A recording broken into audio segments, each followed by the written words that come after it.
মাশাআল্লাহ মাশাআল্লাহ। এই আমাদের মক্তব দাওয়া হরেই মেলা দাওয়াত সেন্টারের পক্ষ থেকে আজকে আশুরা রোজার ইফতারের ব্যবস্থা, এই সব ব্যবস্থাপনা চলছে। এটা নাস্তা হবে, ইফতারি হবে এটাতে। এরপরে ইনশাআল্লাহ বিরিয়ানিরও ব্যবস্থা আছে। এই ব্যবস্থাপনা চলছে। আল্লাহ তাআলা আমাদের সকলের যারাই রোজা রেখেছেন তাদের রোজাকে কবুল করুন। আর এই একটি রোজার ফজিলতে এত ফজিলত, নবী করিম সাল্লাল্লাহু আলাইহি ওয়াসাল্লাম বলছেন যে সিয়ামে ইয়াউমে আশুরা আহতাসিবু আলাল্লাহ আন ইউকাফিরা সানাতাল্লাতী ক্বাবলাহ। আশুরার একটি রোজাতে আল্লাহর কাছে আশা রাখি যে 1 বছর পূর্বের সমস্ত গুনাহগুলো ক্ষমা করে দেবেন। সুবহানাল্লাহ।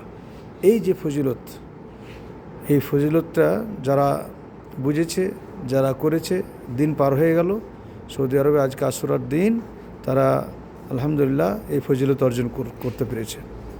আর যারা বুঝে নাই তারা হয়তো মাহরুম রেখে থেকে গেল অনেক বড় একটা নেকি থেকে।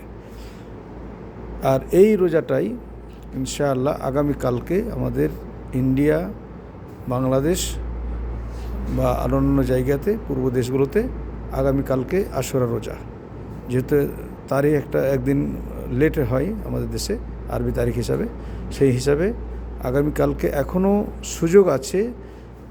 যারা আমরা দেশে আছি বা বিভিন্ন জায়গাতে আছি, যদি সুযোগ থাকে আগামীকাল এই রোজাটা রাখার, দেশের 10 তারিখ হিসাবে, তো আশুরা রোজা আগামীকালকেও রাখতে পারেন দেশের লোকরা। আর সৌদি আরবে যারা আছেন তাদের আশুরা আজকে শেষ। তো এই হলো বিষয়। আল্লাহ তাআলা আমাদের সকলকে এই ফজিলতগুলো অর্জন করার তৌফিক দান করেন। আমিন।